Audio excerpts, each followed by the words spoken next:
one and all, to a brand new episode of the Comic Multiverse, where the worlds of nerd meet. As always, I'm your host, Joel, and joining me is my partner in comic book crime, Matt.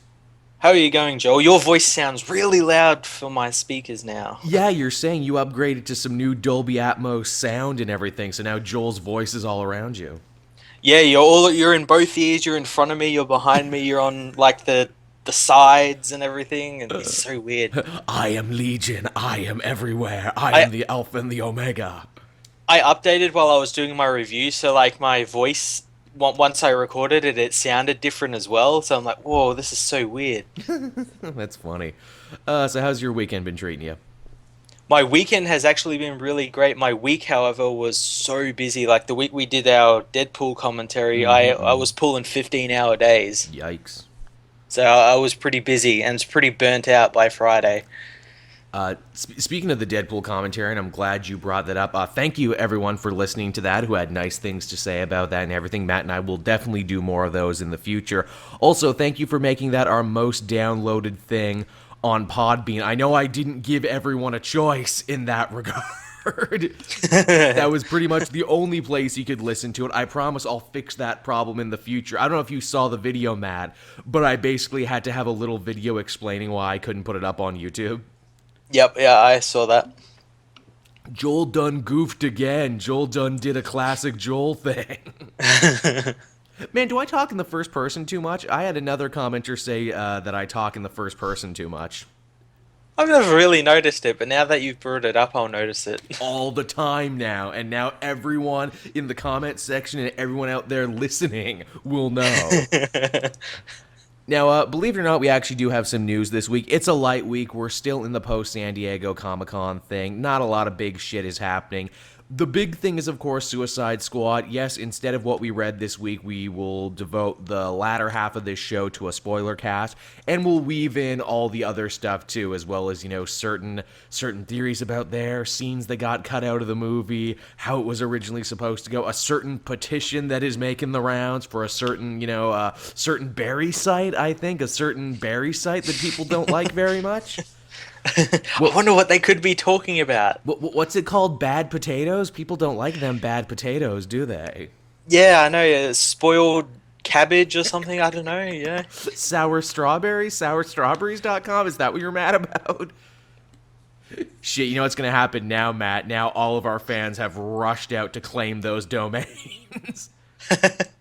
If I knew anything about coding and, websites, I would buy badpotatoes.com and I would try and make that like a parody Rotten Tomatoes. I don't know what I would put on it. I guess like stupid reviews, but that's already taken. I don't know if you have seen it. There's an amazing Twitter page out there called it's like stupid Amazon reviews or like 1-star Amazon reviews or something. And they're like the dumbest Amazon reviews you've ever seen. Oh, it wouldn't surprise me. I remember I was listening to a podcast called "How Did This Get Made," and I love the movies they review, they do that whole Amazon thing at the end where they talk about the reviews it gets on Amazon. It's gold, solid gold. Yeah, it's amazing. I love it. It is funnier than anything any comedian could ever write. Yep.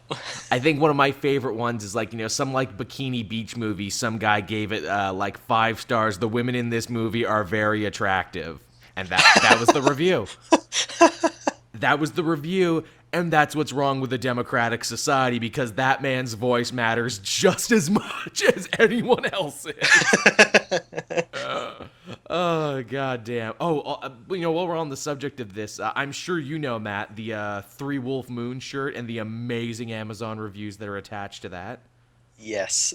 That is a thing of glory and a thing of beauty. For those of you who aren't sure, if you go to Amazon and search Three Wolf Moon shirt, you will see a shirt with 3 wolves and a moon on it. It's not a bad looking shirt if you're into that sort of thing, but the reviews are stellar.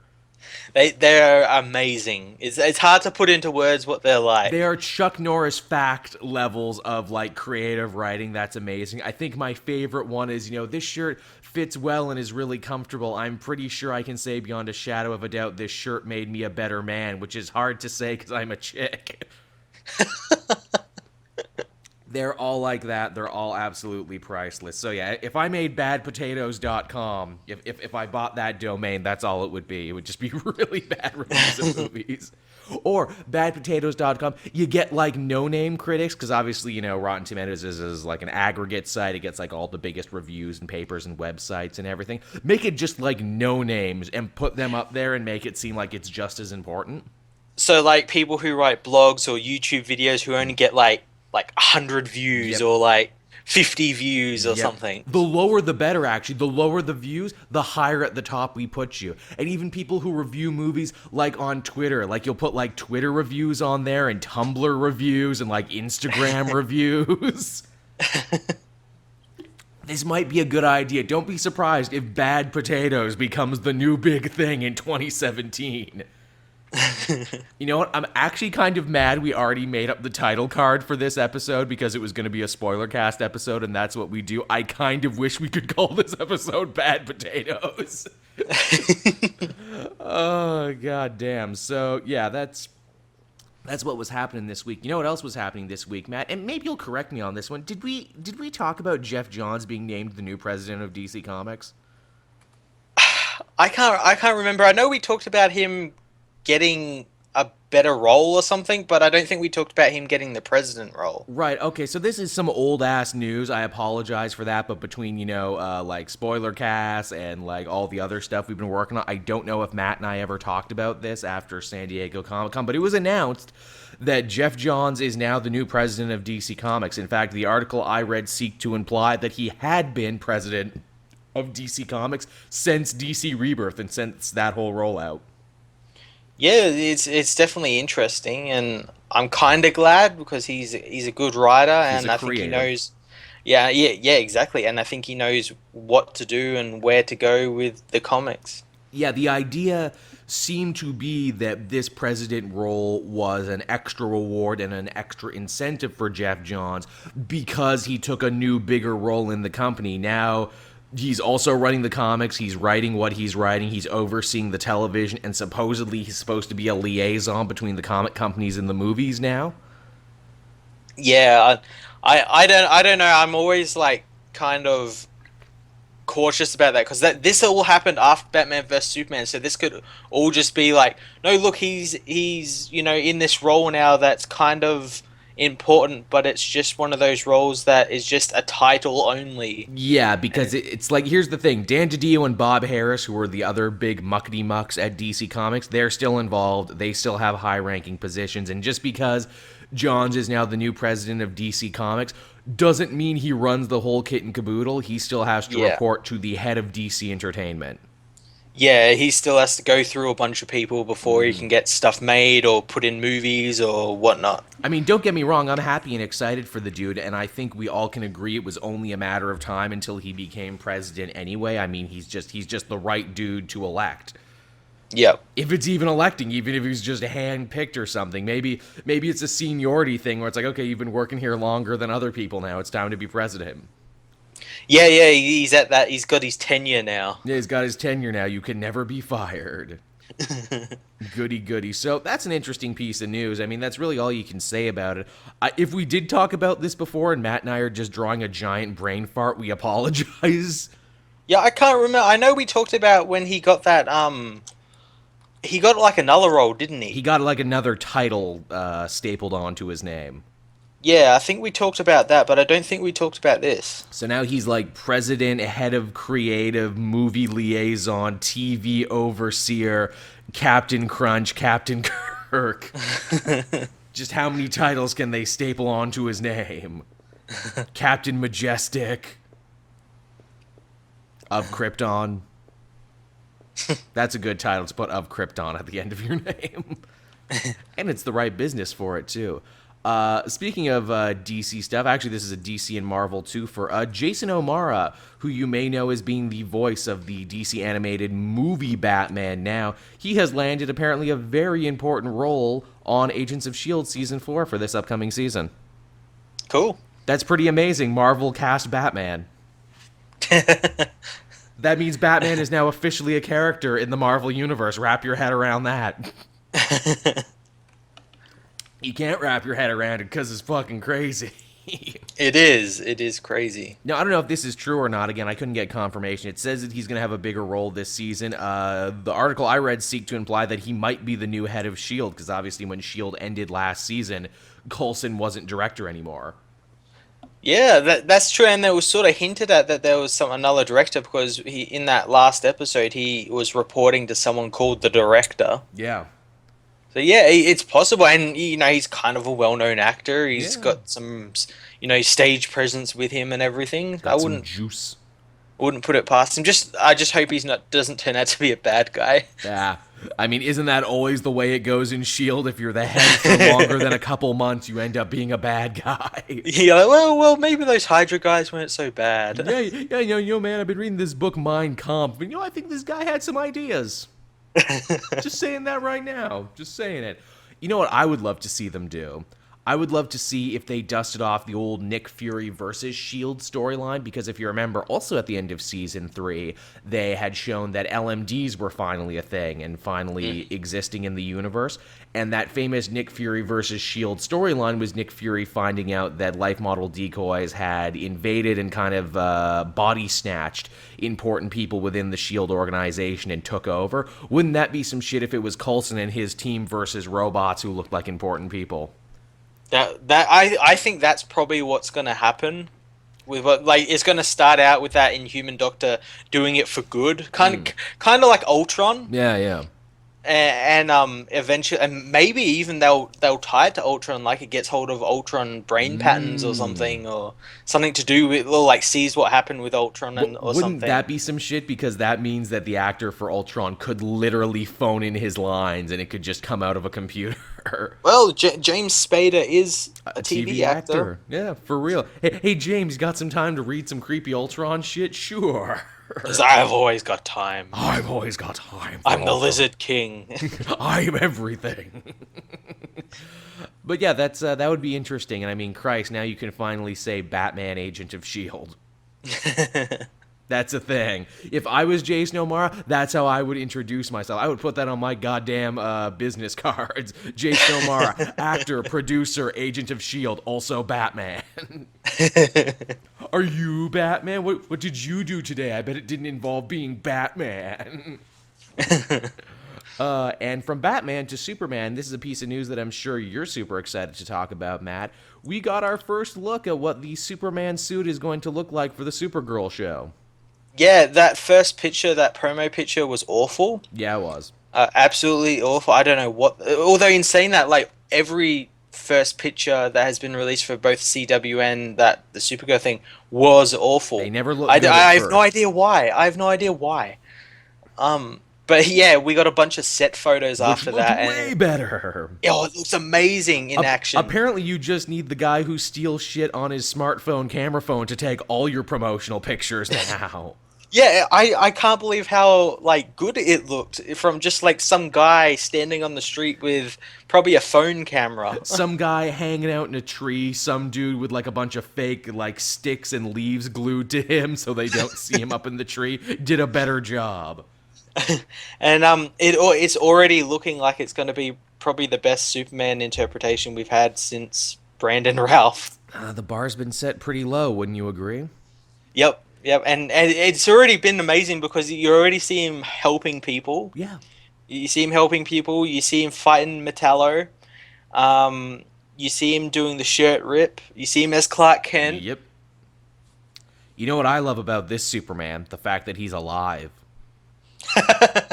That's what I like about him. That's a real leg over the competition he has. and he has the spit curl. Oh, God, that's also pretty great. Really, I mean, it's a beautiful costume. The only thing it's missing is trunks. Like, if it had trunks, I'd be like, best goddamn Superman costume ever. Yeah, and I think the belt might need to be a little bit thinner and have a little bit more yellow on it. So it's a weird-looking belt. That being said, he has more yellow on the actual Superman symbol than we've seen in anything for a bit. Oh yeah, it's like definitive yellow. It's not like that washed out kinda yellow. It's real actual yellow, and he has like cape tassels too. He has like little things that are actually holding in his cape. That's an interesting touch. Yeah, it's pretty cool. I get the feeling they were going to cover them up in red, but they're like, no, keep it. The extra yellow's nice. Yeah. Makes it new, puts a stamp on it, and yet it's clearly, is clearly Superman. I mean, you could Yeah, show that to anyone, they'd be like, yeah, Superman. yeah, exactly. I don't even hate the scale mail on it, and usually I hate the fact that it seems like almost every new superhero costume suit looks like a goddamn basketball. Didn't hate it on him. Well, it's not that scale mail stuff. It's like that mesh stuff the actual Supergirl suit's made out of. It's like this weird material that's sort of like it's like a meshy canvas. Right. And I guess it makes sense that their costumes would be made out of the same shit. Yeah, I just don't understand why he has yellow behind his S and she doesn't. Yeah. Because he's Superman. Man means you get more yellow, apparently. In this unfair gendered world, men get more yellow. We get to use more of it. That's our privilege. Yeah, so that looks really cool. It also looks like it's going to be taking place in Metropolis as well because we've seen like LexCorp buildings and everything like that. So that's going to be real cool. So what you're telling me is I actually need to start watching Supergirl this season. Is what you're telling. Yes, and hopefully, if it gets enough attention, we can get a Superman show out of it. Wouldn't that be some fucking shit if this Superman was so beloved? And I think he has every opportunity to. Where they're like, no, let's New Adventures of Lois and Clark. Let's actually have a Superman TV show. Well, as you said, the bar's been set pretty low. I mean, Christ, if you could have a Flash show and a Flash in the movie, and shit, Barry Allen Flash in the CW show has been doing more Superman shit than the Superman in the movies. Yep. Why not just actually make it about Superman? Wouldn't that be crazy? I think that would give certain people aneurysms if that was a real thing. But yeah, Superman costume looks real good, looks real tight. I am more interested in this show now than I was before. Maybe I'll have to go back and catch up on Supergirl. I didn't hate Supergirl. Like, I actually watched at least 2 episodes. I watched the crossovers, and I watched and I watched the first episode, of course. Yeah, well, like as I said in my review, it's okay. It's just like the first 10 or so episodes. I think the ones they shot before the show actually aired, Right, and when then they the reworked rest. Yeah, and then the rest were obviously ones that were shot after, so you can tell the difference. It's like night and day. I will say, of the stuff I have seen, I'm like, oh my god, why does Silver Banshee look amazing? Why does she look exactly like she's supposed to? And why does Livewire also look good? That's what I don't understand. You get those characters that look exactly like the comics, and then you get Red Tornado. Yeah. Also, Martian Manhunter's on that show, which I keep forgetting. Yeah. Yeah, and he looks amazing. Yeah, fucking Martian Manhunter is on this show, yeah.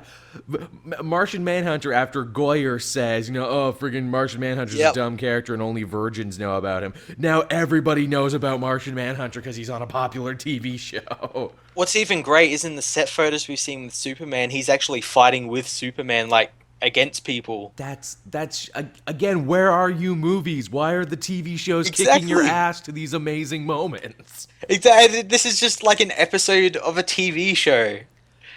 Friggin' come on, man. Friggin' Flash gave us the goddamn Scarlet Speedster fighting a psychic gorilla in the streets, and then they gave, like, Flash that we know, Silver Age Flash, running next to Golden Age Flash, and they recreated the Flash of Two Worlds cover. Where are you, movies? Where are you on this? The TV shows are eating your lunch, and it's kind of pathetic. And from that, I think we can move on to our Suicide Squad discussion. Now, this is going to be interesting, Matt. I know a lot of people were really excited about this on Twitter, and they were talking to me because I did my review. I don't know if you had a chance to watch it yet. I was more positive than I thought I would be. Honestly, I thought I was being backhandedly positive, but many people took this to be genuine positivity, and so everyone was like, oh man, this is going to be great when, him and Matt do that spoiler cast. They're going to be fighting with each other. So, people, if you're watching this on the channel, I take it you've seen my review and know what I think. I'm going to let Matt open. Yeah, no, I saw your review, and I didn't get why people were like, oh, wow, he liked it.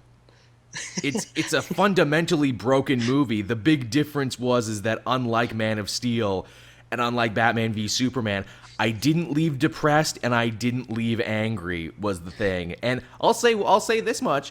There was a movie in here at some point. Like, you can see the trace amounts of movie that were here before it got thrown in a wood chipper and before they took a machete to it in that third act. But man, that second act though, I was genuinely feeling it. I actually lost myself in the experience for a little bit, and a lot of that is due to Will Smith, who plays Will Smith in the movie.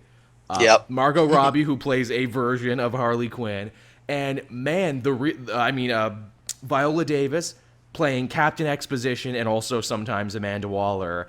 And I mean, the real MVP, and I can't believe I would ever say this, friggin' Jay Hernandez as El Yep. Diablo. Yep, I said that in my review. He was probably the best character in this movie. He was the only one with an actual character arc. He had a complete arc. You know what I think it has to be?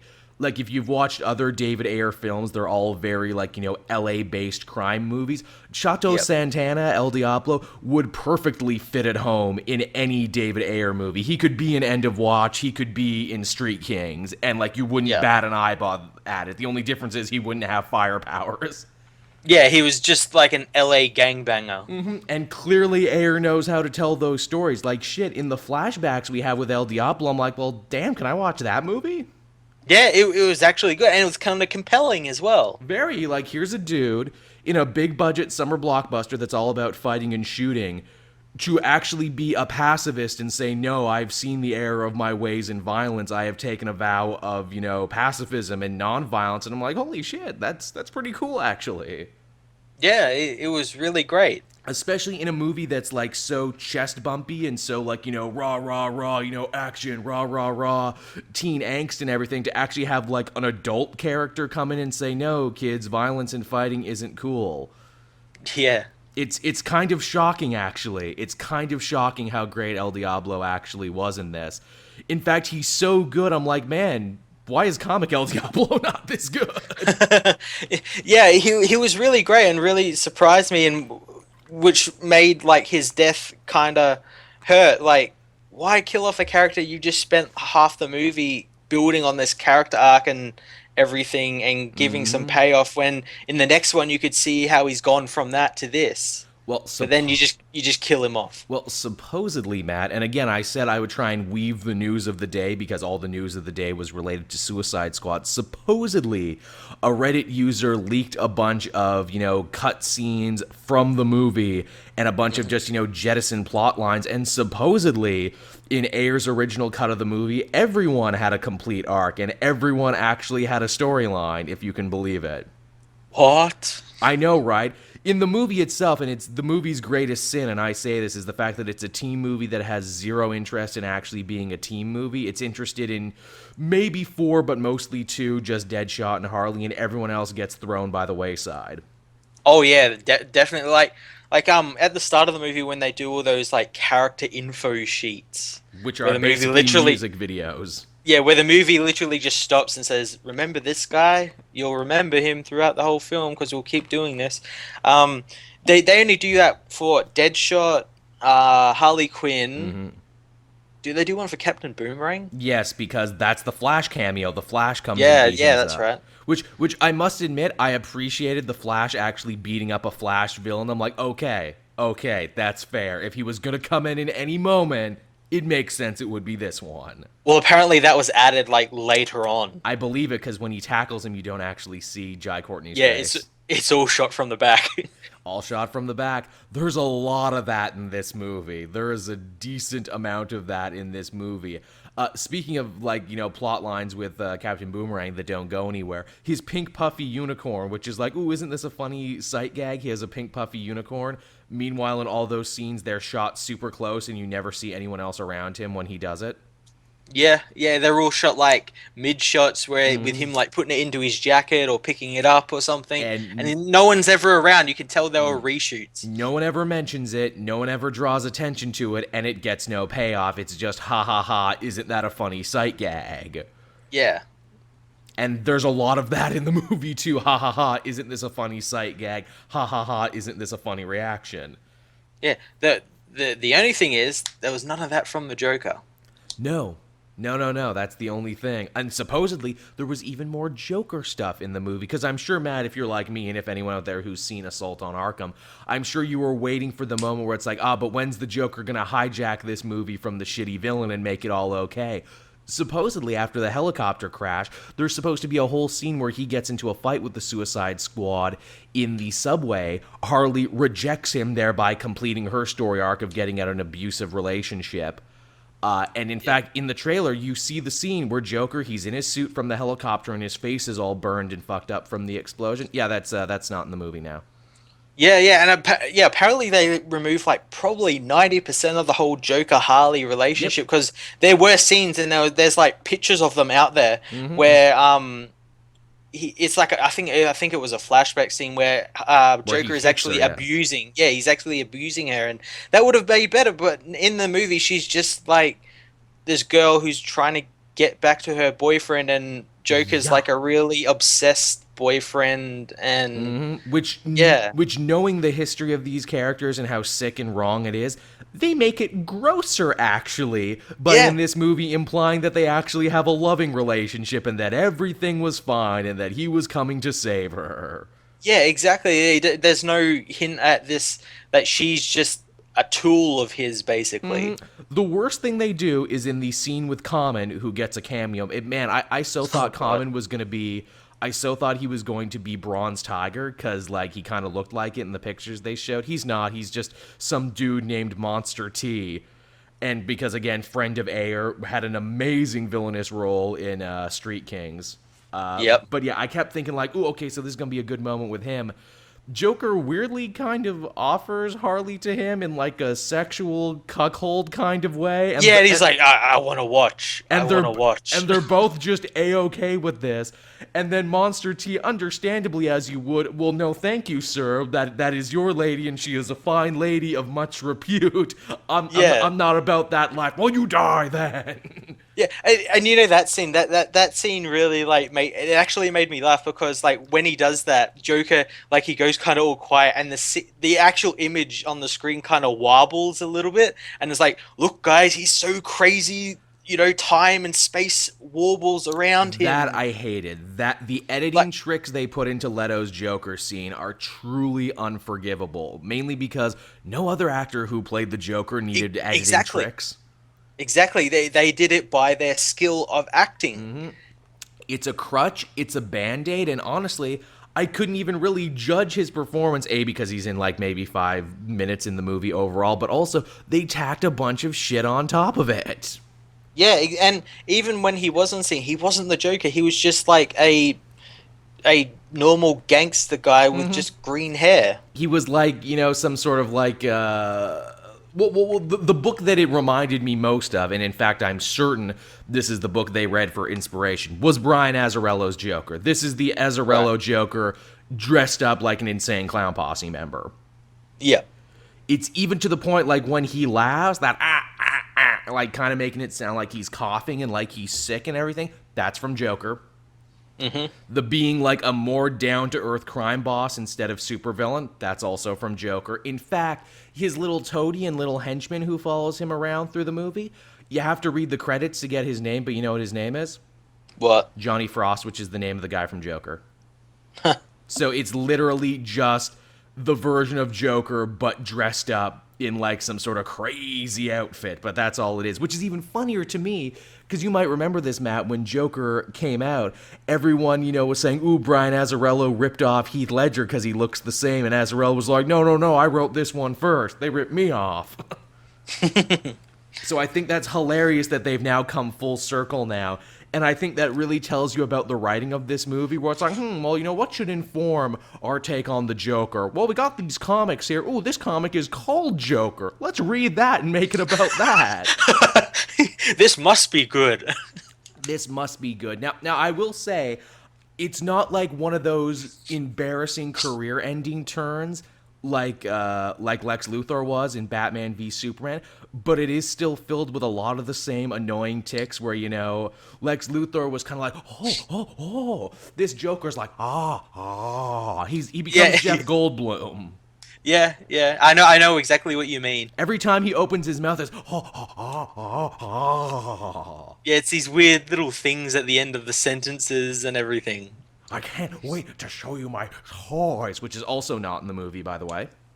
Yep. Which, man, can we talk about the guard for a second? So that guard, Griggs, who's like the main guard, that's Ike Barinholtz, who is Yep. a comedian from Mad TV. I actually quite like him. I think he's very Yeah, I funny. do as well. He was in both Neighbors, actually, and he's really funny in that, so good on him for actually getting into some bigger movies. He's a better Joker in Neighbors 2 than he is in Suicide He Squad. kind of fucking is. He wears scary clown makeup. He actually Matt's not even fucking around. But yeah, he plays, like a shitty guard and everything. And clearly there's a huge subplot with him that gets cut from the movie. Because, like, he's gambling in the Joker's club, which, on one hand, why would you do that? For one, and how have you not been fired for doing that? He smuggles in a phone for Harley Quinn, and he doesn't show up at the end of the movie, assuming that he died. We never see him again after that, but we don't know how we got to that point. Yeah, well, that's the thing. Like, the movie is just cut to, like, bare minimum. Like, scenes just happen one after the other, and it makes sense because they had this movie cut by people who cut fucking trailers. Yep. Apparently this was another piece of news Matt's talking about that came out today. Apparently there were two dueling cuts of this movie. There was the version that Ayer did, and then there was the quote-unquote fun cut that was edited together by the people who edited that trailer that people love so much. They showed both trailers to both movies to different audiences, and in the end decided to fuse them together into the movie we saw. Yeah, so what I reckon they did was they just cut each movie in half and took the end off Ayers and stuck the end of the trailer one on the end of Ayers. That would make sense. And, it's funny because, like I said, I was much kinder to the movie than Matt was in my review, and I stand by a lot of the stuff I enjoyed. And yet when I hear that they, like, shamelessly crowbarred and, gave it to the trailer people to be like, well, make it fun, make it exciting, do whatever you gotta do. I'm like, well, am I a fucking sheep for enjoying that? Am I dumb for enjoying that? Where it's like, here, we shamelessly put together this thing, by numbers and by accountants, and looked at other things that were popular and took this man's work, this artist's work, and we put it through a meat grinder and turned it into this, and you're gonna like it and you're gonna eat it. And it's like, I felt weird. Never have I, like, tried to judge my own criticism more than I think I have from this, because I really don't know how to feel. Yeah, I saw all that news before I actually went and saw the film, so I knew what I was in for, and after knowing that and then going to see the movie, it's glaringly obvious Well, what happened to it. And and I'm sure in some way that colored your perception too, because once you know that, you can never watch the movie the same way again. No.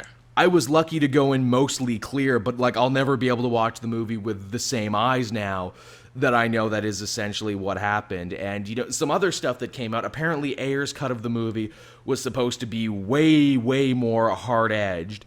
Apparently Captain Boomerang was supposed to be sexist and racist towards Katana. Mm-hmm. Yep. Which I'm willing to believe, because if you'll remember in that whole, like, middle part of the movie, Captain Boomerang just shuts up and doesn't say anything. Yeah, and there's that part where he just disappears. He disappears in the club and then shows up again. Yeah, he's literally in the next scene. Literally in the next. Actually, a fan said something hilarious because I mentioned that in my review, and he's like, "But Joel, he's Captain Boomerang though. It's what he does. He leaves and then comes." Fuck's sake. He was screwing around. He was screwing around, but I'm like, that's pretty fucking good. Internet high five, man. That's pretty fucking good. He came back because he was supposed. Yeah, he was supposed to be more sexist and more racist. Supposedly there was a whole love triangle with Deadshot and Harley Quinn, which makes sense because that happened in the New 52. It was that spurs the Joker on to try and come and get Harley back, where it's like, more abusive relationship, more like he's taking back his property. Type thing. That got jettisoned from the movie, which is unfortunate, because I think if they actually gave a reason for the Joker to come, that would be pretty good. Or a reason beyond, like, oh, I actually like Harley, though, for some reason. Apparently Slipknot actually had more in the movie. Apparently they... I know, right? I fucking know, right? Slipknot. What a punchline. Apparently they implied that Slipknot was a serial rapist before he got arrested. Oh, so to make him, like, when he dies, everyone's like, yeah, good, fuck that guy. Good, fuck that guy, yeah. But it's like, but that clashes with the fun, Matt.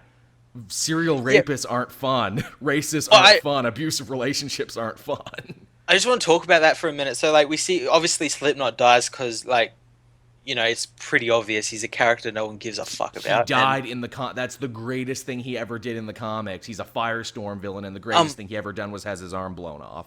but what I don't understand is like that's the scene to sort of show that the bombs are real. And I know that scene is kind of from the comics and everything, but what I don't understand is before that scene actually happens, Joker breaks into that place that makes the bombs, Yep. and he injects the guy who makes the bombs with one. So like, why wouldn't Joker blow up his head? And that shows that they're real.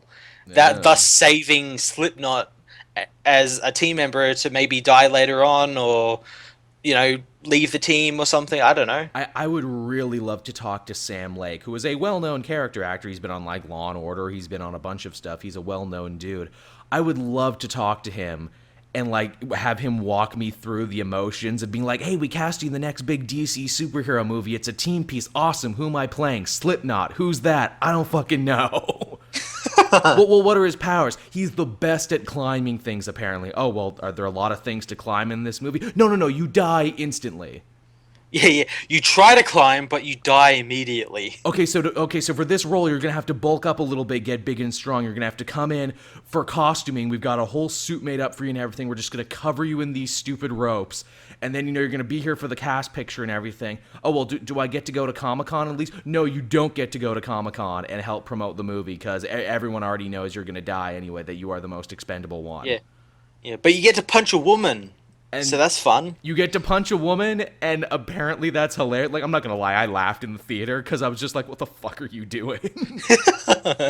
It's like that's kind of this movie in a nutshell. Is that it is in such bad taste, it's kind of hilarious, and I feel like maybe that was the sort of dark comedy they were going for in the Ayer version. But it's you got this really dark gallows comedy. But they've also softened the characters to such a point to honestly, they're not that much more evil than the movie versions of Batman and Superman. No, yeah, they're like literally the same. In fact, So like, there's like no real differentiation. In no. fact, like I'd call Deadshot more of a hero. He is. You know why he's more of a hero? Because you actually understand what he's trying to accomplish. He wants to save his daughter. He wants to build a better life for her. He has a chance to do evil, then chooses not to. He's a killer, and this is the big thing right here. And this goes for everyone in the team. He's a killer, he's a bad guy, but he's not a hypocrite about it. That's true. That's true. They own their shittiness. Well, meanwhile, Batman and Superman's like, yeah, we torture and we brand and we destroy cities and break necks and punch African warlords through walls. But we're the good guys, though, and you should all respect us, and you should build statues of us because we're so good. Yeah, you should thank us. Yeah, I liked the Suicide Squad more because they are not pretentious and they do not lie about who they are. Yeah. And I never thought that would be a thing where it's like, no, they're actually kind of better in that regard. Oh, God, speaking of Batman, man, we got to mention this. So the post-scene credit, we find out that the only reason Batman knows where to find and recruit the Justice League is because Amanda Waller gives him the information. Yeah, yeah, she gives it, so like, here, Bruce, someone on Twitter said this to me, so like, here, Bruce, have these files of people that would have made better Suicide Squad members than the actual Suicide Squad members I chose. Also, good job, world's greatest detective Batman. I know, fuck Can't that. do your own fucking research, can't do your own fucking legwork. And better still, he's like, okay, Amanda Waller, I'll cover up what happened in Midway City with all these murders this time. Great, so now Batman is a collaborator on top of it. But the thing is, it wasn't just Midway City, there was places all around the world getting destroyed. But Batman can cover it up, though, because he's Batman. But god damn it. Because he's super rich and super amazing. I guess from there, let's talk about the villain. Man. It's hard to believe that in a movie that's all about villains, they drop the ball so freaking hard on the actual villain. Oh, so I was talking with someone last night on Twitter about that, and they're like, you know, the villain in Suicide Squad is basically Doctor Doom from Fan Four Stick. And I like sat down, I'm like, holy shit, it's true. So they were an ex-team member, they were romantically involved with someone else on the team, and they were made of bad CGI. The fact that she's even an ex-member does my head in, and again, this is clearly another point where the editing probably got fucked up. So Amanda Waller wants to form the team. She gets the go-ahead to form the team by showing that she has Enchantress. Also, hey everyone, magic is real, hope you don't mind. In a universe where everything is so grounded, it's just like, yeah, hey, magic is also real. In fact, we have not one but 3 magical characters on our team. No biggie. So she uses Enchantress to help get the Suicide Squad made. Enchantress then instantly turns against Waller for reasons that are never explained up until this point. Why didn't she turn way earlier? Because she seems to be the original member on the team. I feel there had to have been a scene wherein they went on like a practice mission and that got fucked up, and that's why she turned. So she turns instantly, recruits her brother Incubus, who is never actually called Incubus in the movie, but that's who it is. Who is from a Suicide Squad story, but a different Suicide Squad story, different Suicide Squad era than what they're trying to do right here. She turns a dude into her brother, which she could just do, because Waller had like another artifact from the Thing that had the brother in it too, so she does that. Then he starts making trouble, and so even though Waller already has the squad together, she instead chooses to send June Moon and Rick Flag to deal with the problem that she started. Then she turns, and then they have to go get the team again to go fix the problem that they started. But it gets even more complicated than that, because they don't get sent in to fix the problem. They get sent in to save the VIP, who we find out is Waller, who had been in the city all along. But why was Waller in the city and she couldn't leave? But Rick Flag was clearly in there before her, and he managed to leave to get the team and come back. And this is what bad editing is, folks, because clearly there was shit in there that got cut out. And it gets even weirder, because then in the third act, the big moment is Deadshot finds out that Enchantress and Rick Flag were in a relationship together. And he gets all offended for some reason, even though he never trusted them to begin with. So why is this pissing him off, to find out that the people who conscripted him to this like supervillain army are corrupt? Why does that bother him? Ah, god damn it. Like, it would be one thing if Waller knew, or Waller kind of planned this and this got ahead of her. And in fact, I wouldn't be surprised if in early versions of the script, Waller was actually supposed to be the main villain, because she always is kind of the antagonist in Suicide Squad stories. But Waller did nothing wrong in this, so it's really weird. She also did nothing as well. No, so. she was Queen Exposition. She became a MacGuffin. Yeah, she did. Waller was the MacGuffin. You got to get Waller because she's got the blow up your head app on her phone. Yeah, and she's got all the info in her head that Enchantress wants. Which Enchantress doesn't actually need. They make a big point of being like, oh, she found our secret bunker. Well, yeah, of course she did. She was there as Enchantress and June Moon in the beginning of the movie. It wasn't a secret. She already knew. And also, like, the villain anyway, Enchantress, is something like a Justice League Dark team should be going. Like, you're gonna send like some guy who can shoot a gun really well to kill something that's magical and can like make an army of eye demons and whatnot. I hate to say it, but this was literally a job for Superman. Well, yeah, that's like another thing. Like we see like Batman, and we see like Flash and all that. Where the fuck were they? There's this whole city basically the world is being destroyed by this thing, and they're like, eh. Congratulations, DC. You're finally at the point where Marvel is now, where you've introduced so many heroes that when they don't show up or don't make reference to them, people say, but where the fuck were they, though? Yeah, but like, it makes more sense, especially after the ending of Batman vs Superman, where Wonder Woman's like, "We got to get a team together to face the dangers of the Earth and everything." And then there's this movie where like shit is blowing up all over the Earth, and they're like, "Oh, we'll just chill in the Batcave and play video games. Look at videos of Ezra Miller with a shitty haircut, and smoke a bowl. It'll be great." Dick will come by and play the bongos. It'll be a lot of fun. It's also kind of funny, too, where it's like, really, you couldn't think of a better mission to send the Suicide Squad on. It's a mission that wouldn't have even existed were it not for the creation of the Suicide Squad. Well, that's the thing. Like I said in my review, this movie shouldn't have been a big action-heavy magic fest. It should have been Ocean's 11 with serial killers. Again, I hate to compare. Well, actually, no, I don't hate to compare because it's a better version. Arkham Asylum did this, or Assault on Arkham did this story way better with most of the same characters. Yep. And that's a fucking cartoon when your $1 million tentpole summer movie can't be as well written and well realized as a goddamn direct-to-DVD cartoon based on a video game franchise. You done goofed just a little bit. And again, I don't want to sound too negative. There was some stuff I like in it. Will Smith, This is movie star Will Smith, the likes of which we haven't seen in God, I don't even know how long. Yeah. It was movie star Will Smith playing movie star Will It Smith. was Big Willie style. He had nothing in common with the Deadshot from the comics except for the fact that he had a daughter, but he was charming and he was funny and Triangle Bitch.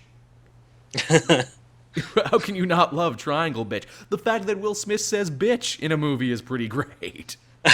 I preferred obviously Diablo over him, as well as like Jai Courtney has finally found his niche. Being a stereotypical Australian. He's finally found it. He's finally found it. He really has. You just drink that Foster's. You apparently be sexist and racist like all Australians are. I only know Matt, so that's what I'm basing it on. Also, you get the feeling too that they might have had like some sort of romance side plot that got cut between like him and Katana because they were like making eyes at each other for a bit. Oh yeah, I think his plot was like cut down heaps. Yep. Also, talk about another character who gets wasted. Katana shows up later than anyone else in the movie. Yep. Still gets her origin, but gets it later in the movie than anyone else. Only speaks Japanese, despite the fact that she can totally speak English, because she speaks it at the bar later on. What was the point of that? Did they really need to push? Yeah, but she's the Japanese character, though, so she needs to speak Japanese. That's what foreign people do. It's really weird that in a movie that is ultimately probably, if not the most racially diverse superhero movie we've ever seen, leans so hard on stereotypes. Yeah, it does. And I mean, like, I know you always got the ultimate cop-out argument, and I would agree. Well, it's like, well, not everyone in a movie has to be a role model, and they're villains. They're the anti-ness of, role models. You shouldn't look up to these people. That's fair. Didn't stop all the women in my theater, though. There was, like, 3 women who came in with Harley hair in my theater. All right, let's actually talk about that. Let's talk about the audience that was in your theater, because I know. Have you watched the Red Letter Media Sure review did. of that? It reminded me of this. So, like, what was the audience in your theater like? Again, lots of teens, lots of Hot Topic teens, lots of, baggy skater shorts, backwards baseball caps. There was one like stereotypical nerd guy, big dude about my size, Flash T-shirt, Superman hat. One of our people, one of our tribe. I recognized him. He recognized me, and we gave each other a little nod, like, yes. He gave the chest bump with the fist and the fist bump of the tribes people. Yes. There was that.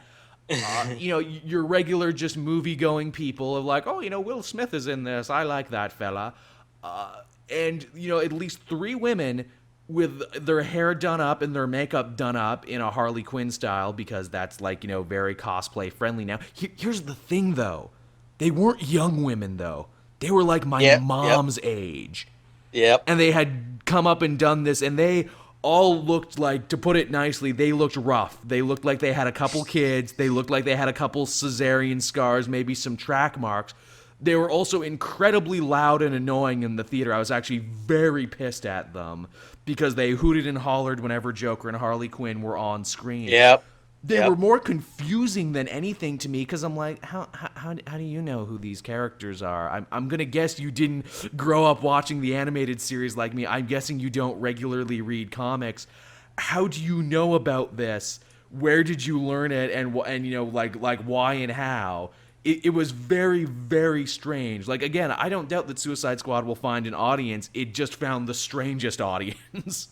Yeah. So, like, when I saw, like Batman vs Superman, Civil War and stuff, you have like the normal people, the comic book fans like us, and a normal audience. And then when I saw Suicide Squad, I saw it the day it came out, and it was one of the showings in the afternoon. So like people were coming in, it was like half full. But all those people, like they were exactly like yours. You had like the group that was like all the Harley and Joker people who sat 2 rows in front of me and annoyed the shit out of me. Mm-hmm. You had, those weird guys with the big beards and like the kind of cornrow, like David Ayer fans. I guess so. People are like, yo, man, End of Watch was the shit, man. Friggin' Yeah. Street Kings, that's my life. Yeah, those type of people, and it was just a strange A audience. very strange mix. Like, again, one thing in the movie's credit, it may very well have tapped an audience that no superhero movie before it has tapped.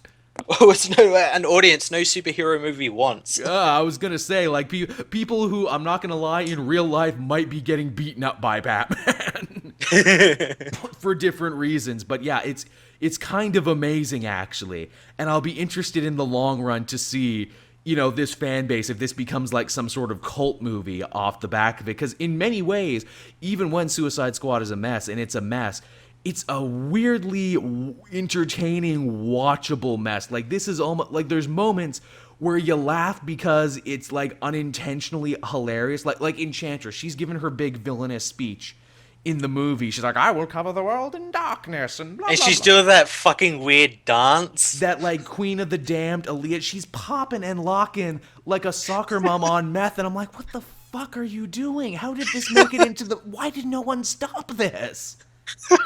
This made it past editing. An editor looked at this and said, "That's fine. It's fine. Ship it. It's good." It's kind of amazing, and there's a few moments like that throughout the movie where I'm like, "That's hilarious." Well, you know what else I found very hilarious? Whenever Joel Kinnaman opened his mouth, Ugh, he talked in like this loud voice and these weird like pauses and everything. It's so weird, which doesn't make any sense because like when he was in RoboCop, his American accent was fine, but in this, it's really weird.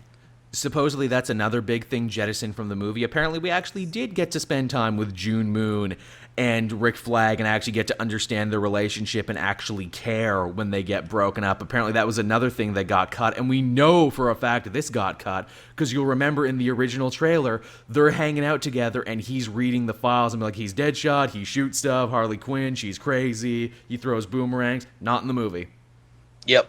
Not in the movie, clearly part of a bigger subplot that went away. And Jesus Christ, if you were going to keep one subplot, you should maybe try and keep that one. Yeah, they kept like maybe 25% of it, but cut the rest. It's just friggin' crazy, man. It's insane the stuff you hear. We haven't even talked about Croc yet because Croc is big and Croc hits shit. Well, that's the thing. I didn't think he was that big because there were scenes where it was like wide shot and he didn't have his shirt on, and his head looked fucking massive, and his body looked so skinny. It was so weird. Supposedly there was a whole cut subplot with Croc coming to terms, with his own appearance and him deciding that, he's beautiful anyway, which they make a joke about in the bar scene, which might be the best scene of the movie, right there, where he just kind of out of nowhere says, "Oh, I'm beautiful," and I'm like, okay, that's cool.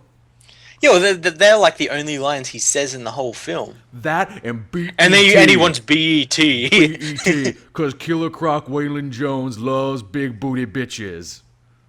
Which in all honesty, probably.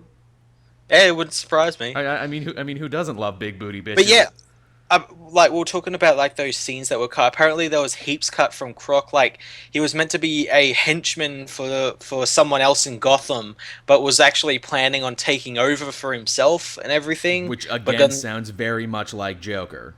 yeah, but then got punched in the face by Batman or something. Which hell, he doesn't even get a music video for him out in the world. No. He gets a music video of him already in prison. That's the thing. Like the music videos were so weird. Like some team members got them, some team members didn't. This movie was could so not weird. have been cheap for the songs that they use. Like they Oh use God. some AAA songs. They use fucking Queen. In the first fucking like 10 minutes of the film, the soundtrack changes probably every 2 minutes. And not in like a Scorsese, like needle drop kind of way. Like it is very clumsy. They go from like Sympathy to the Devil to like some hardcore gangster rap that Deadshot's listening to. Yeah, it's very jarring. There's Eminem in this movie. They work Eminem into the movie. Which fittingly it's for a Harley montage. I'm like, yeah, that's fair. Oh, speaking of Harley, they work in her original costume, not once but twice. I'm like, okay, you know what? Not a bad touch. I will buy this new Harley because you showed me the old costume. It wasn't a bad touch, but that costume looks horrible live action. Oh, the like the suit, like the actual like onesie. Yeah. Yeah. Well, I it's thought it looked very horror. It might have just been the way it was lit. It was lit from the top down. because they're trying to recreate that famous Alex Ross Yeah, cover we all know and love. Which, don't get that me wrong, if you're gonna recreate a cover, fucking Alex Ross is the right place to go. that's another thing DC do. They recreate all these scenes from the comics, but that's all they're doing. They're just recreating the panel. They're not recreating the story that Or the panel tells. emotion, or the Yeah, character. They're very obsessed with images and and moments, but not how you get to those images and moments. and that's how you get those people that say, "Well, they recreated that Dark Knight Returns cover, so they get Batman." That's how you get those people. Apparently so. Now, to bring it to that for a second, another thing that I will actually like about Suicide Squad, or at least I will admit to like, is that it didn't feel the need to beat me above the face and neck with pseudo-philosophy and pseudo-theology. It was just, hey, let's shoot shit the movie. Well, they didn't have a character who could be like the Jesus. No. Superman wasn't around. I imagine if like somehow in these movies Superman was left alive at the end of Batman vs Superman, we'd get stuff in this movie where there's a god in our world now, and all that sort of shit. At least it owned the fact that it didn't have anything like that to say. And like I said, I was actually able to lose myself in the movie for a bit. Unlike Man of Steel and Batman v Superman, which were trying so goddamn hard to make me take them seriously, I was always aware of myself in the theater, and maybe I was checking my watch a couple times too. Yeah, it was refreshing that it wasn't a Zack Snyder film for once, and we actually got something a little bit different. But in saying that, they still had to adhere to the rules he set. Indefinitely, and you could argue how much of this actually was a David Ayer film now that we know about how much they cut from it. How much they actually took away. I mean, like I said, there's stuff to like about the movie. Will Smith is charming when he's not chasing Oscar Gold or demanding that his kids be put in stuff. Wouldn't it be funny if the daughter in this movie, instead of being the daughter, it's like, no, it should be Willow Smith. That should be Jaden Smith. Should be Jaden. No, Daddy, don't shoot Batman. Look, I won't shoot Batman if you stop wearing them girl clothes, boy. He just decides to shoot his son instead. Look, I won't shoot Batman if you delete your fucking Twitter account, boy. Geez, if any movie should have worked in Fish Mooney in a cameo somewhere, it should have been this. Just somewhere, just because. I mean, what else can we say about the movie? I mean, I would say a lot of the characters are enjoyable and entertaining, but it is let down by a weak villain and an even weaker story and horrible, horrible cuts. Yeah, I have no idea what that. And the thing is, this movie makes me scared for Wonder Woman. Yeah. Cause like if this was retroactively fucked with because of Batman vs Superman, what's Wonder Woman going to be retroactively done to because of this? I know, right? Like, what's the next big one where they're going to be like, well, we got to change it around? I guess what comes out first, Wonder Woman or Doctor Strange? Doctor Strange comes out in November. Wonder Woman doesn't come out till next year. Oh shit! I'm hoping they don't change Wonder Woman to match Doctor Strange, where it's like, look, we need more magic. Wonder Woman's not really magic. She's like fantasy, swords, sorcery. Yeah, a little bit of magic, but not a lot. Yeah, it'd be changing around to be like, look, we need Inception shit in here now. This is just a scene where to get to Themyscira, you have to go through the kaleidoscope or something. Yeah. It's it's sad too because I mean, what wasn't Warner Brothers and DC's big battle cry, their big trumpeting thing where they're like, oh, we have more director and creator driven movies. We don't put it all through an assembly line like those guys at Marvel do, where they stifle your creativity all over the place. Yeah. They came out and said we're directors first, and then you get all this news about them taking Ayer's movie and giving it to trailer people trailer people. Now that being said, I have often joked, how great was the trailer for Man of Steel? How great was the trailer for Green Lantern? That's the thing. You gotta be careful with these movies because they do the old bait and switch. I mean, shit, maybe you should just let one of these trailer guys make the trailer first, then decide what you want the movie to be after the trailer. Yeah. Use the trailer as like the test screening. Yeah, use it like your Deadpool sizzle reel, like your proof of concept. That'd be funny. DC and Warner Brothers are like, yeah, it's a new breakthrough, revolutionary thing. Nobody's ever thought to do it before. We create a trailer before the movie. We work out the ideas in the trailer, and then from the trailer, we make the movie. Sponsored by, fuck, what is it? Turkish Airlines. Oh, God. Okay, I'm glad you mentioned that, too. Another thing in Suicide Squad's favor, no whorish product placement. Yep, no featurettes of the director coming out saying that Turkish Airlines is the best because it's a real company. No, there was never a moment in this movie where the Suicide Squad had to go to a TGI Fridays to drink and talk about their problems. Yeah, they don't need to go. They didn't like arrest Deadshot at the IHOP. That would be pretty fucking funny, though. Look, I just want my goddamn Grand Slam triangle, bitch. I ain't going without my Grand Slam. Ooh, ain't doing it. Will Smith is good in this movie, I swear. I know it doesn't sound like he is, but he is. Triangle, bitch. Sometimes when you try and talk about how great Will Smith is, it sounds like you're making fun of him.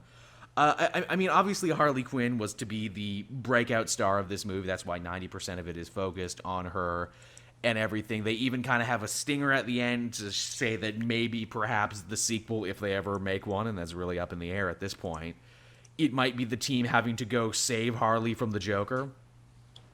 Yeah, well, that's the thing. Like they shouldn't have done the Enchantress. They should have just made Joker the villain to begin with. Yeah. I mean, how can you not have, like, the most well-known, popular supervillain of all time and then give him, like, 5 minutes of screen time? Now, supposedly he had more time, too, that got caught, and apparently he was an antagonist at the end, but they cut his time. Also, all that shit that came out about how he went insane going into the role, and you see like what that got him in the movie. That's just so fucking hilarious. That is the greatest joke of all time, where it's like, yeah, he used condoms and anal beads to his co-stars. He was really getting into it. Yeah, for in the movie when he doesn't even interact with anybody else. That's what I don't understand. Like he gave heart palpitations to Viola Davis, and she almost tased him because he was so crazy. They don't even have a scene in the movie. All he does is like stand on the helicopter and shoot some people. And there was a great scene which I thought they were building up to a Joker gag. It's another scene with Barinholtz where he kisses Joker's ring. Yeah. And I thought that ring was going to be like a joy buzzer or something. See, that actually would have been funny. And he like kissed it and like shocked him, and Joker starts laughing and everything, and then slapping him around a little bit. That's what I thought was going to happen, but it didn't happen. He just did it like the fucking gangsters do and everything. That actually would have been something the Joker did, Matt. That would have been exactly. That would have been funny, and you can't have that because this is Brian Azzarello's Joker, who the big thing was, let's take the Joker and let's not make him funny. Let's take all the super out of this supervillain and let's see how that goes. Let's say the comic Joker would bully this Joker. It's true. He really would. He would play an elaborate gag on him is what he would do. Yeah. He would play an elaborate joke on him and he would get him good. I mean, the other thing, too, is, as I mentioned before, it's a team movie, which his greatest sin is that it has no interest in being a team movie. They don't even really bother explaining or trying to justify why certain people are on the team. Like, yes, Captain Boomerang is the comedy relief. What do his boomerangs actually bring to the fight? He uses them as knives more than boomerangs. Well, that's all they are. They're just knives duct taped together. I saw like a close up of them, and they're two knives, and he's put like cord around them. And I'm like, and Captain Boomerang's like someone like you could do some really interesting stuff with his boomerangs. But like they're like, oh, one boomerang has a camera on it. That was the one thing they did, like the boomerang drone, and all I could think in that scene was like, well, what the fuck haven't you been using this all the time to scout out areas in front of you? Why are you only using this now at the end? You mean you were useful this whole time, but you were choosing not to be? And even Slipknot too, it's like he can climb anything. Yeah, because they did a lot of climbing in this movie, didn't they? He would have been super useful if he didn't die. I imagine him just in a firefight. I climb things. I give up. There's nothing I can do. Also, I'm like, why is Harley on the team? There's like no real reason for her to be. If they were going after Joker, it makes sense to have her on the team because she'd know where all his hideouts are. Where he's like, where he would go. She thinks like him, but to have her go up against Enchantress, like, what's the deal? And she kills Enchantress She as well. does. Like, how? She's the big hero moment of the movie because she's unpredictable, Matt. She's a wild card. You never know what she's gonna do, which of course is also a problem. Where it's like, why would you want her on a military operative Exactly. team if she's a wild card and you can't trust what she's going to? Also, she's texting the Joker in plain view of everybody on the helicopter, and no one cares to ask, "Hey, That how'd she get that phone?" that scene where like Ike hands her the phone, they're being escorted by all these guards, and not one of them sees them. These are meant to be like black ops soldiers who are, on point all the time and Apparently, they everything. missed that. Also, how about Scott Eastwood's character that everyone was saying, oh, he's Grayson, and he dies at the end of the movie. Which one was he again? He was that one who puts the bomb on the bottom of the Oh Enchantress yeah, he thing. was generic military man number 644. Yeah, everyone was saying, "Oh, well, they cast Scott Eastwood. He must be, uh, Dick Grayson or someone." And what's even funny is he gave up the role of Steve Trevor for that. A moment of silence for Scott Eastwood, everybody. Actually, I will say I didn't have a problem with the majority of the action scenes. Yeah, they were simplistic. Yeah, I don't think David Ayer, who is known for smaller movies wherein his violence comes in big bursts and then are over quite quickly, I don't know if he was quite ready to do big summer tentpole action movie. It's all shot very close together, very dark. I didn't have a problem with the majority of it. That underwater scene, though, that Oh I had a God, problem you with. couldn't tell what the hell was going on. I honestly thought, and I shit you not, I thought at a moment, I thought Croc had started attacking the soldiers. Then I'm like, oh Yeah, no, wait, it's the eye guys again. Oh, okay. that's what I thought. I thought like, oh, he's gonna go.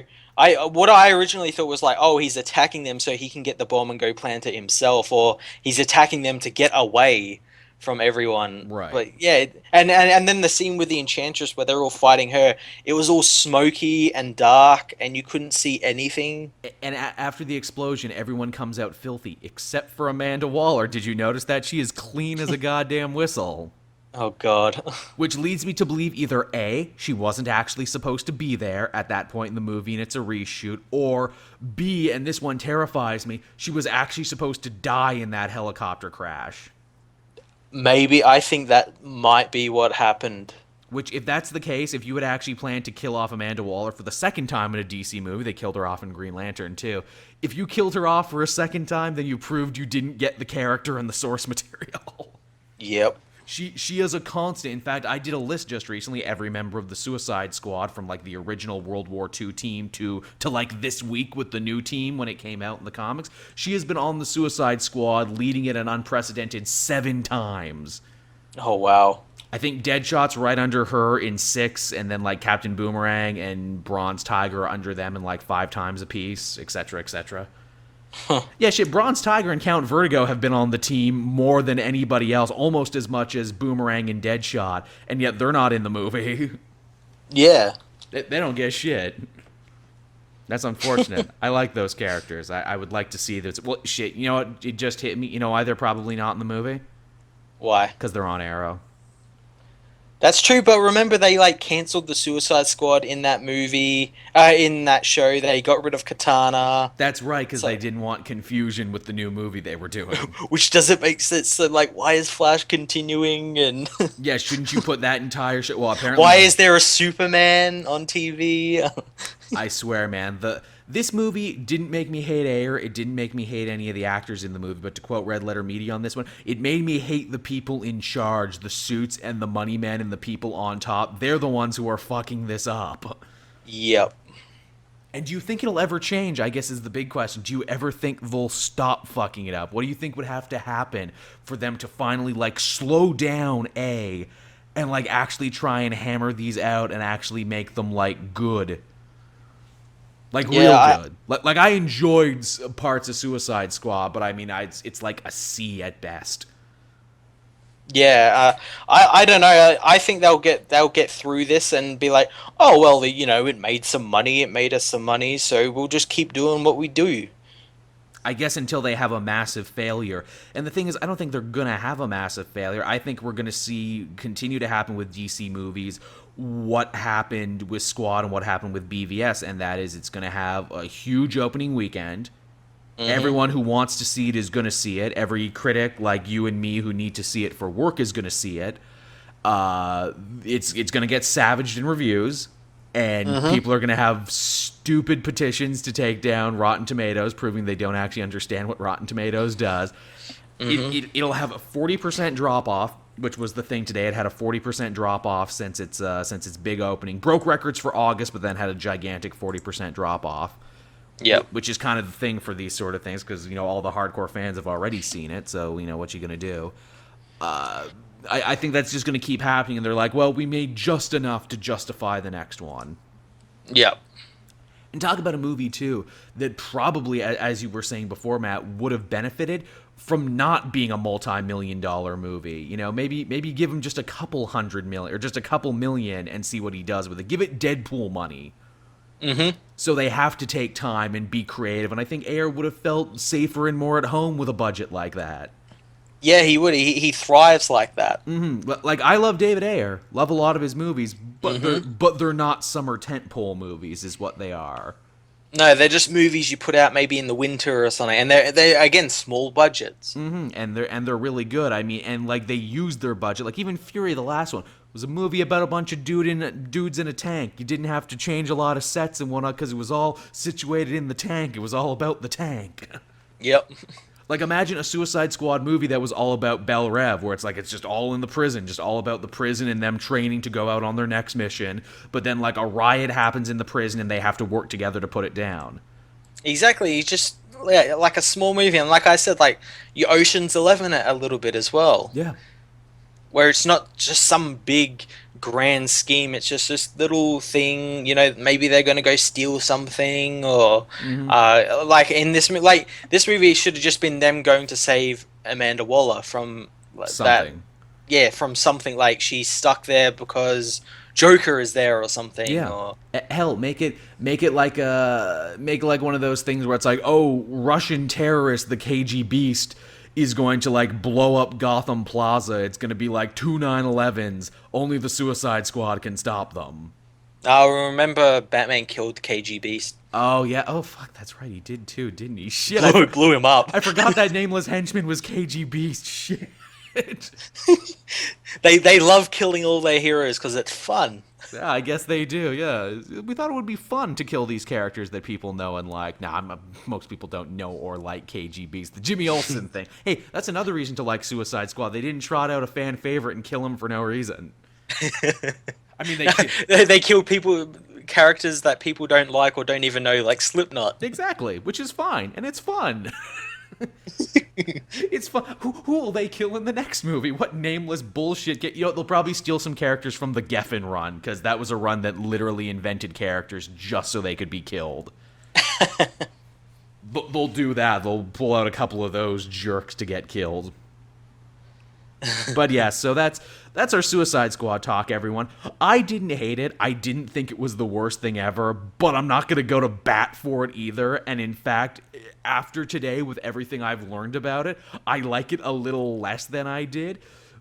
If there was ever a situation, I know people, pissed and moaned and complained forever. It's like, oh, we need an ultimate cut of, Batman v Superman. We need an assembly cut of Batman v Superman. If there was ever a movie where I would actually want to see the goddamn assembly cut, it's this.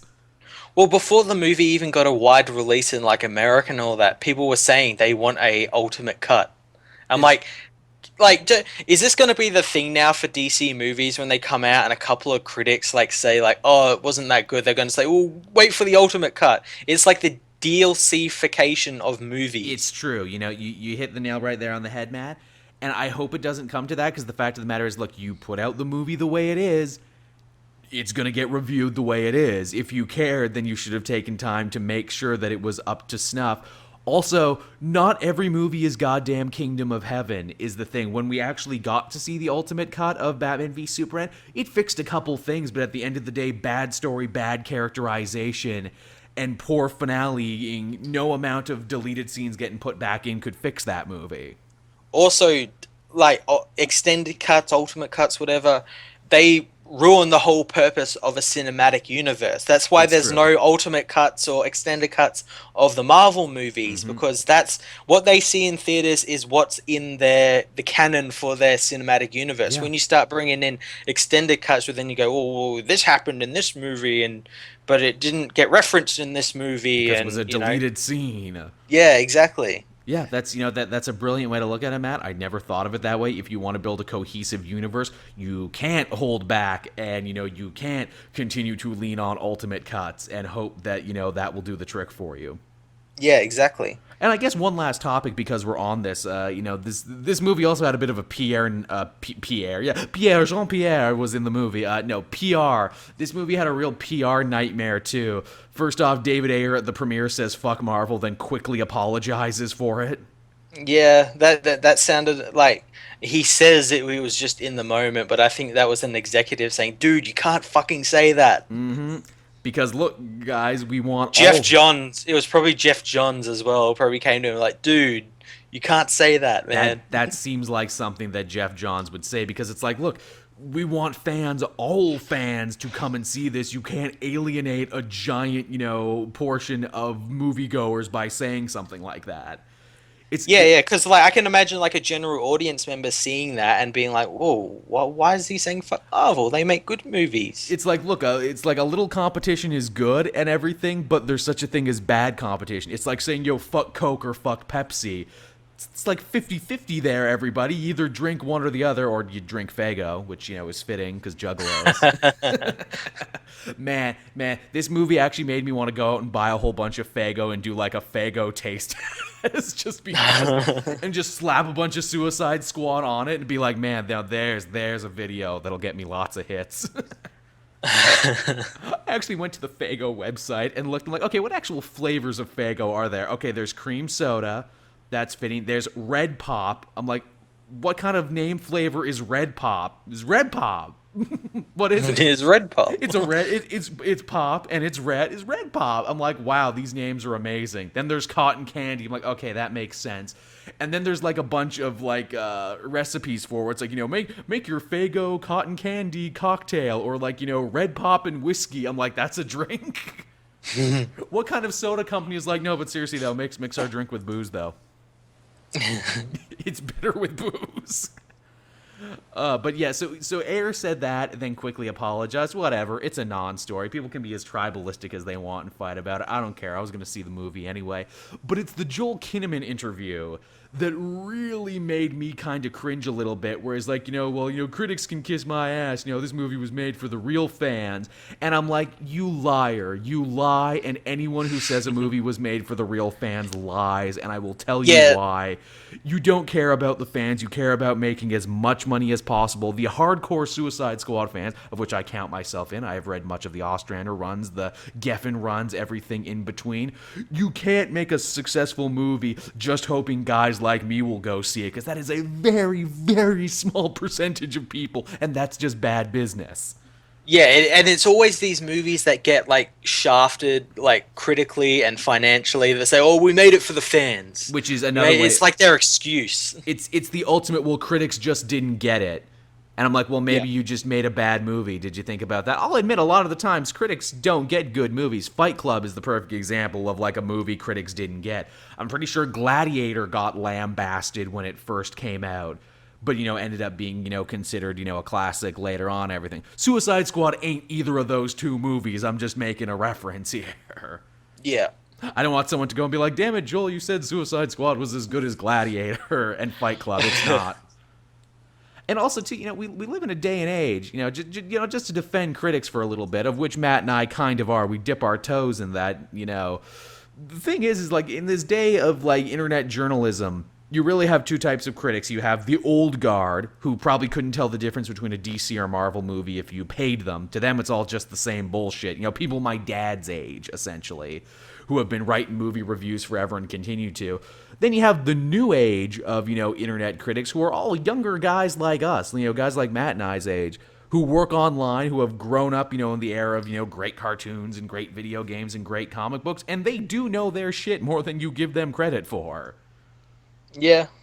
Like I said, a shocking number of actual critics were able to be like, yeah, and the villain was Incubus. They never say it. Like, that's a deep pull to know that, or to at least to know someone to tell you that. They clearly did enough research. But yeah, that's Suicide Squad. That's my little rant there on the end. Any closing thoughts, Matt? Anything you want to say? It was better than Batman vs Superman, It but only just. It was like I don't feel bad at all by saying this is the best movie in the DC cinematic universe so far. Yeah, yeah. Well, and as I was saying before, on Facebook, like it's kind of telling when two of your three cinematic movies so far are reactions to the previous one. Yeah, yeah, that's not a good way to build a universe. Yeah. To have your movies continually be answers and rebuttals to the last movie you just made. It's kind of like someone telling a joke, but then like, but wait, there's more. Look, man, I can only take so much more. You can't keep mooring me over and over. I'm gonna get tired on this one. But yeah, that was Suicide Squad. That was what we thought about it. We've actually managed to fill a pretty good episode here, Matt. I was worried we wouldn't be able to fill a whole show. Yeah, we went for a good hour and 21-ish minutes. Yeah, and of course, if you're a patron, you can listen to this show first before anyone else. I would like to thank all the people who actually gave to the Patreon. That just got into my account today. As I record this, I will be using that to go to Fan Expo, of course, coming up very soon. They haven't officially set my information yet, but I'm pretty sure that they're going to in the next little bit. So I'll be doing that. If you're there, be sure to come out and see me. Again, thank you for everyone who made this possible. As always, I remind you to like, subscribe, favorite, do all that other good stuff. Be sure to follow Matt over on Fortress of Solitude. He does lots of good videos too, and he's nice enough to give you the important timestamps now. I know everyone's really been enjoying that. He makes the thumbnails for this episode, so everyone thank Matt for all the hard work he does in the comic multiverse. It's Matt Appreciation Day on the comic multiverse, where we buckle down and thank him. Forever let August 7th be known as Matt Appreciation Day. So yeah, there's the show, everybody. We hope you liked it, and we'll be back again next time. Bye-bye. See ya.